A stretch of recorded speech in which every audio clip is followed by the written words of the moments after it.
सच बताना, क्या तुमने अपना ड्रीम छोड़ा है या बस उसे पोस्टपोन किया है? क्योंकि जॉब चल रही है, सैलरी भी आ रही है और लोग बोल रहे हैं सब अच्छा चल रहा है, पर उस सपने का क्या जो न जाने कब से आपने अपने सीने में दबा रखी है। और इस मोमेंट पे सबसे ज़्यादा हमारे ड्रीम्स धीमी मौत मर जाते हैं। फेलियर से नहीं, प्रेशर से भी नहीं, बस इसलिए क्योंकि लाइफ बस ठीक चल रही होती है। अगर आज भी किसी बोरिंग मोमेंट पे कोई पुराना सपना याद आ जाता है तो ये वीडियो आपके लिए है। आज की ये वीडियो इंस्पायर्ड है द एल्केमिस्ट बुक से, जिसे लिखा है पाउलो कोएल्हो ने। ये एक ऐसी सच्चाई है जिसका सीधा रिश्ता आपके फ्यूचर ड्रीम्स को लेके है, जो आपने शायद महसूस की होगी। पर हम में से ज़्यादातर लोग अपने फ्यूचर ड्रीम्स को बहुत सधी हुई और सच के साथ रहते हुए इसे धीमी मौत दे देते हैं। कभी रिस्पॉन्सिबिलिटी का नाम देके, तो कभी डेली लाइफ का, तो कभी जॉब का, तो कभी कुछ और। लोग सपने इसलिए नहीं छोड़ते हैं क्योंकि वो फेल हो गए हैं। ज़्यादातर लोग सपने इसलिए छोड़ देते हैं क्योंकि ज़िंदगी चलने लगती है, और जब ज़िंदगी चल रही होती है ना, तो सबसे ज़्यादा ड्रीम्स क्वाइटली मर जाते हैं। बचपन में सपने देखना ईजी होता है, रिस्पॉन्सिबिलिटी कम होती है, रिस्क लेना बहुत एक्साइटिंग लगता है और कोई ज़्यादा एक्सपेक्ट भी नहीं करता। तब हम बोलते हैं मैं कुछ बड़ा करूँगा, मैं ये बनूंगा, मैं वो ट्राई करूँगा। उस टाइम ड्रीम्स लाउड होते हैं क्योंकि डर थोड़ा चुपचाप रहता है। फिर धीरे धीरे लाइफ एंटर करती है, जॉब मिल जाती है, रूटीन सेट हो जाती है, सैलरी भी टाइम पे आ जाती है, और पूछो तो लोग बोलते हैं सब अच्छा चल रहा भाई। और यही सेंटेंस, अच्छा चल रहा है, फेलियर से ज़्यादा डेंजरस होता है, क्योंकि अब किसी चीज़ की अर्जेंसी खत्म हो जाती है। एक रियल ऑब्जर्वेशन ये है कि लोग एक दिन में अपने ड्रीम्स नहीं छोड़ते हैं। लोग अपना ड्रीम पोलाइट तरीके से हर दिन थोड़ा थोड़ा पोस्टपोन करते हैं। बोलते हैं अभी थोड़ा सेटल हो जाते हैं यार, नहीं तो नेक्स्ट ईयर ट्राई करेंगे, या फिर फिलहाल यही सेफ है, इसी को कंटिन्यू करते हैं। वे अपने सपने को मना नहीं करते हैं, बस उसे वेटिंग रूम में बिठा देते हैं, और वेटिंग रूम में बैठा सपना अपनी बारी का इंतजार करते रह जाता है। ऑफिस लाइफ का सबसे कॉमन सीन है, मंडे मॉर्निंग लैपटॉप खुलता है, इनबॉक्स ओपन होता है, मीटिंग्स लाइन में होती हैं, और सिर्फ 2 सेकंड का मोमेंट होता है जब दिमाग बोलता है क्या यही करना है पूरी जिंदगी? तुम्हारे सपनों का क्या? बस 2 सेकंड। फिर एक्सेल शीट आ जाती है और थॉट्स का ऐप।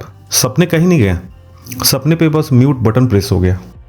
द एल्केमिस्ट एक सिंपल बात बोलती है, लोग इसलिए ड्रीम छोड़ते हैं क्योंकि लाइफ हार्ड हो जाती है। ऐसा नहीं है, लोग ड्रीम्स छोड़ते हैं क्योंकि लाइफ प्रेडिक्टेबल हो जाती है, और प्रेडिक्टेबल लाइफ सेफ लगती है। वो बात अलग है कि संडे को लोग थोड़े से डिफरेंट होते हैं। संडे मॉर्निंग लेट उठना, फ़ोन स्क्रॉल, थोड़ा इंस्टा, थोड़ा फेसबुक, थोड़ा सा थिंकिंग, और इसी टाइम पे एक थॉट आता है काश मैं कुछ और ट्राई करता। और इसी के साथ घर वालों की या वाइफ की लिस्ट आ जाती है जो उन्होंने पूरे वीकडेज दबा के रखा था, क्योंकि आप मंडे टू सैटरडे काम में उलझे थे। पेरेंट्स की भी अपनी बात है, उनके या तो सामान की लिस्ट या डॉक्टर के पास जाना है या रिलेटिव्स के पास। वाइफ की कुछ सामानों की लिस्ट या कहीं बच्चों के साथ घूमना या शॉपिंग, या कपल हैं तो शाम में घूमने की प्लानिंग, जो कि उसने पूरे वीकडेज दबा के रखा था क्योंकि आप काम कर रहे थे। शायद वो काम जिसे आप करना भी नहीं चाहते, पर जैसे ही संडे इवनिंग होती है, मंडे का रिमाइंडर शुरू हो जाता है और ड्रीम्स बोलते हैं रहने दो, नेक्स्ट वीक देखते हैं। नेक्स्ट संडे आता है, पर सेम थॉट के साथ, सेम डिले के साथ। सालों साल निकल जाते हैं, संडेज रिपीट होते रहते हैं, ड्रीम्स वहीं के वहीं वेटिंग हॉल में पड़े रहते हैं। एनर्जी कम हो जाती है, रीजंस और स्ट्रांग हो जाते हैं। लोग बोलते हैं मैं लेज़ी हो गया हूँ। सच ये है, लोग लेज़ी नहीं होते हैं, लोग इमोशनली टायर्ड हो जाते हैं। सपने चेज करने के लिए एनर्जी चाहिए, डिसिप्लिन चाहिए, और रूटीन लाइफ सारी एनर्जी और डिसिप्लिन खींच लेती है। और जब लोग ऑफिस से वापस आते हैं, लोग ब्लैंक होते हैं, फ़ोन हाथ में होता है पर दिमाग कहीं और। ये बोर्डम नहीं होता, ये दबाए हुए सपनों का साइड इफेक्ट होता है। द एल्केमिस्ट कहता है हर इंसान के अंदर एक सपना होता है जो उसे बार बार नॉक करता है, पर जब हम उसे इग्नोर करते रहते हैं तो वो शाउट नहीं करता, वो बस शांत हो जाता है। और शांत सपने मोटिवेशन नहीं देते, सिर्फ एक अजीब सी डिससेटिस्फेक्शन देते हैं। इसलिए लोग बोलते हैं पता नहीं क्यों, पर कुछ मिसिंग लग रहा है। मिसिंग कुछ नहीं होता, वो वही सपने होते हैं जिसे कभी हमने ऑफिशियली गुड बाय नहीं बोला। फिर एक और डेंजरस स्टेज आता है, लोग अपने ड्रीम्स को लॉजिक से मारना शुरू करते हैं। यार इसमें तो पैसा ही नहीं है, इस सेक्टर में कंपटीशन बहुत है, अब तो बहुत लेट हो गया है इस फैक्टर से, लोग क्या कहेंगे।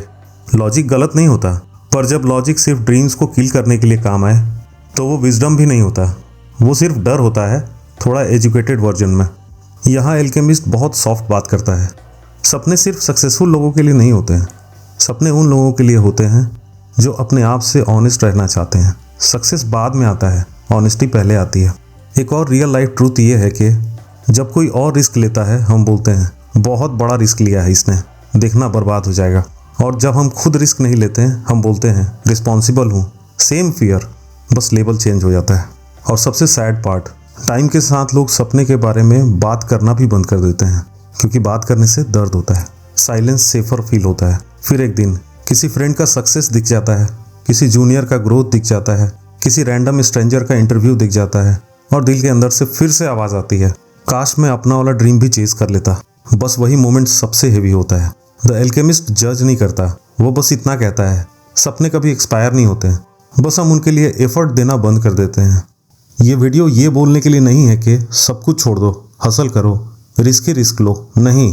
ये सिर्फ एक सवाल पूछने के लिए है, क्या आप वो ज़िंदगी जी रहे हो जिसके बारे में कभी आपने कल्पना की थी, या सिर्फ मैनेज कर रहे हो? क्योंकि मैनेज करना और जीना दोनों अलग चीज़ें हैं। और अगर आज भी किसी बोरिंग मोमेंट में, किसी साइलेंस में कोई पुराना सपना याद आ जाता है, तो इसका मतलब सिंपल है, वो सपना मरा नहीं है, बस वो आपका वेट कर रहा है।